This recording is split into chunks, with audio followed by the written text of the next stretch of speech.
Well, I'm coming to you right after our Political Fixer Live election night special. Talk about a blue wave. We have so much that we're going to be discussing over the days and weeks, but let me give you just a quick rundown of the top highlights of the evening. We started off early with herstory being made, with Democrat Abigail Spanberger winning as the first female governor of the great state of Virginia in history. We're still seeing totals coming in, so we don't know exactly what the margins are going to be, but the last time I checked, she was up by 14 points. That race was called early, and it looks like it also had a lot of momentum that came with it, because the lieutenant governor's race and the attorney general's race was also, they were both called for the Democrats. In addition to that, we're keeping an eye out on the Virginia House of Delegates over the next couple of days as those races become final. How many of those 100 seats go to Republicans and how many of them go to Democrats? Democrats had 51 seats. Did they grow that majority, or did Republicans take the House of Delegates while the Democrats flipped the governor's mansion? The second race that we were following was the New Jersey governor's race. That was supposed to be a nail biter. The polls had that within 1 point in the days leading up to the election, and yet Congresswoman and former veteran Mikey Sherrill won it handily. Again, called early. She beat the 110% MAGA guy, Jack Ciattarelli. Last time we saw, she was ahead by 12 points, and that race has been called. So way to go, New Jersey.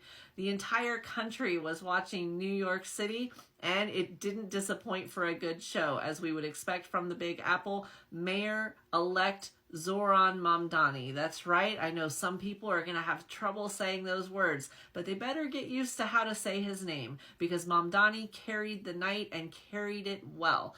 At least an 8-point lead the last time we checked, and we believe that margin will hold. This also was not close. So congratulations to the entire Mamdani team. Yes, to Zohran Mamdani for running a great race, but honestly, the campaign staff of the Mamdani campaign staff needs to be studied as a course somewhere. Just brilliantly run campaign. We were also following other races across the country. We still don't know who the nominees will be in the Texas 18 congressional special election. We're going to see who moves forward on the runoff for that race in the Houston area of Texas. But we did see some positive things around the country. For example, we saw that in the Miami's mayor's race, which the mayor and the council, they were trying to get cute with not even having that mayor's race. We had some decent turnout. We had a good election there, and it looks like we have two good candidates that are going to be moving forward in that mayor's race, a strong Democrat and a strong Republican. I love to see that when you have democracy that was kind of threatened, that it fights back hard and people actually join in and participate in a positive way. So way to go to the city of Miami. I was also following the Topeka mayor's race because there was an unsavory guy that was on the ballot that is known for posting some inflammatory comments about just about every group you could name: women, LGBTQ, people of color, just really gross stuff. And he not only lost, he lost by about 50 points.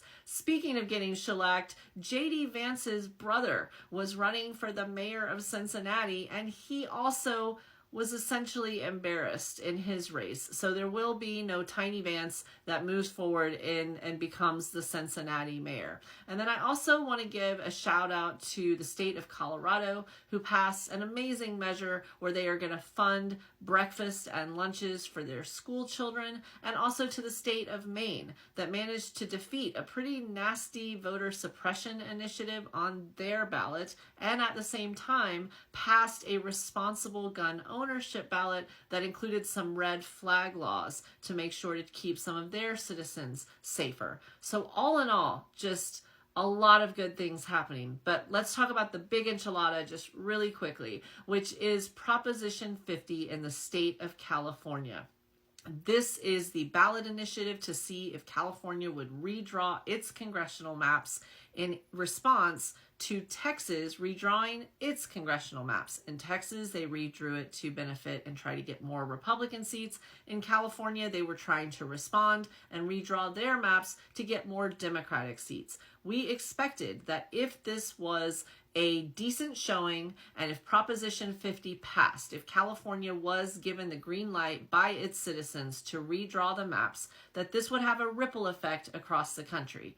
Well, how big was this victory? The race was called within moments of the polls closing.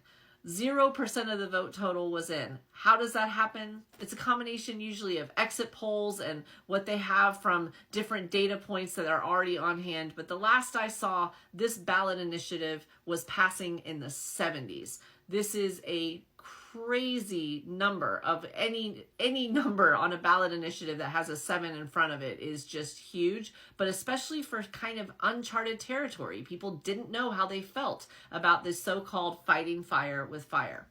So you can expect that there's going to be a lot more to discuss about the races that we've had. I'm expecting that there's going to be other races with results coming in over the next several days, including the Virginia House of Delegates. And I'm expecting that other states are going to start playing with their own fire, and they're also going to be bringing forth either initiatives or legislative kinds of discussions with redrawing their own congressional maps.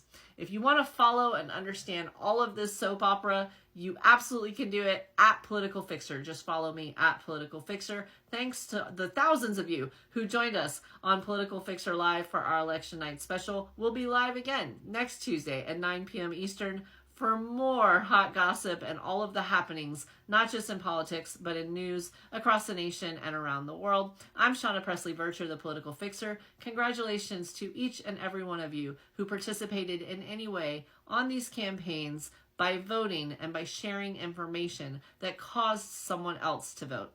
Well done. Rest well. I'll see you all soon.